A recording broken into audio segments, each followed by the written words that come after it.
Matagal naming pinaghanda ng Pasko, Dear Uge. Pero dahil na rin siguro sa pagiging busy sa paghahanda, ay nagkasakit ako.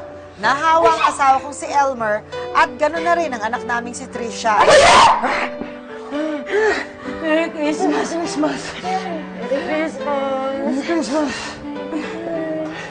Merry Christmas! Merry Christmas! Ang akala namin ay dito na matatapos ang problema, pero hindi pa pala. Ariana! Ariana, halos wala pa tayo nakain ng Noche Buena. Ang dami pa nating pagkain nung natira. Pwede pa ito pang 1 week. Ayaw mo nun, Ma. At least makakatipid tayo. E di sa New Year, bonggahan na lang natin yung celebration natin. Pero, nakakaingit, Ma. Yung mga friends ko sa Facebook, nagsisipag out of the country na. Tayo, dito lang sa bahay. Guys! Guess what? Ha? Ano yun, Dad? Ano yun? Ano yun? Ano yun? Ha? Sige, sige! Ano yun? Sandali, hulaan ko. Dali. There's an taxi! There's an taxi! Ay! Oh my gosh!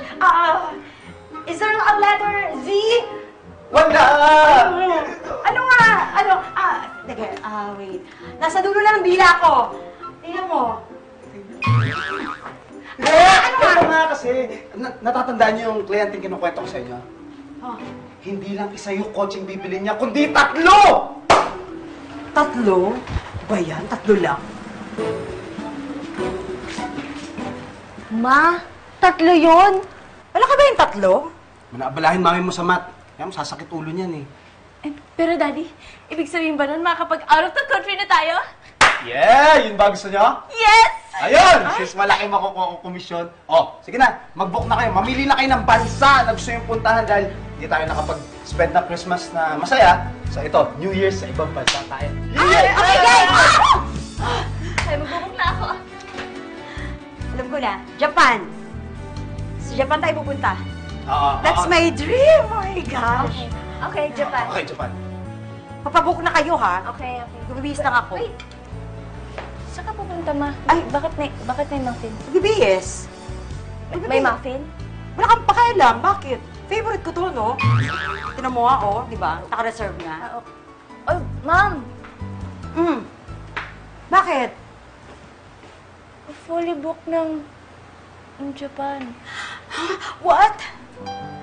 Oh my gosh! Ano gagawin natin? Pero hindi pa rin yun ang problema namin, Dear Uge. Dahil meron pa palang mas malaking problema ang nag-aabang sa amin. Ma! Pa! Tumingin ako sa ibang airlines. Matutuloy na tayo sa Japan! Anong Japan? Ha? Bagong taon sa Japan? Ha? Anong kalokohan yan? Mamang kasi napag-usapan na namin mag-asawa na sa Japan kami magbabagong taon. Kahit ngayong taon lang. Anong ngayong bagong taon ngayon? Hoy! At doon pa sa Japan, sa bansang walang Pasko? Hoy, alalahanin ninyo ha, hindi kayo nakapagpasko sa akin. Ha? Kaya ngayon dapat kasama ko kayo sa bagong taon. Sa akin kayo. Oy! Anong bagong taon sa'yo, Balae? Oo! Alam mo ba, ang Pasko nga, yun ang pinaka-importanting selebrasyon, pinaubaya ko na sa'yo. Tapos, itong New Year, susulutin mo pa sa akin?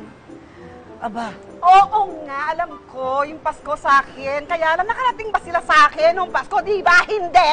Kaya, ngayon naman, sa akin naman sila. kasalanan ko ba kung nagkasakit si Sandra, nawahan niya ang aking anak at ang aking apo? Sandali lang. Anong anak ko? Anak mo. Kaya nga sila nagkasakit eh. Pero, Hindi mo ba naintindihan yun? Kahit nga ganun, hindi ko nga sila Oy! nakasama eh. Kaya dapat sila sa akin. Hindi, Ano ba? Mare. Ah. Nakaplanado na yung New Year sa aking bahay. Bakit hindi ba nababago ang plano? Maapektuhan ba ngayon? Oo, pwede naman mag-adjust, di ba? Anong adjust ang gusto mong Oo. gawin? Eh kasi nga, hindi naman sila nakasama nung Pasko. Ikaw naman, hindi ka ba nakakaintindi? Pambihira ka naman, oh. Paskong-Pasko, nang gaganong ka, oh. Di ba pagka, saan na itong mga...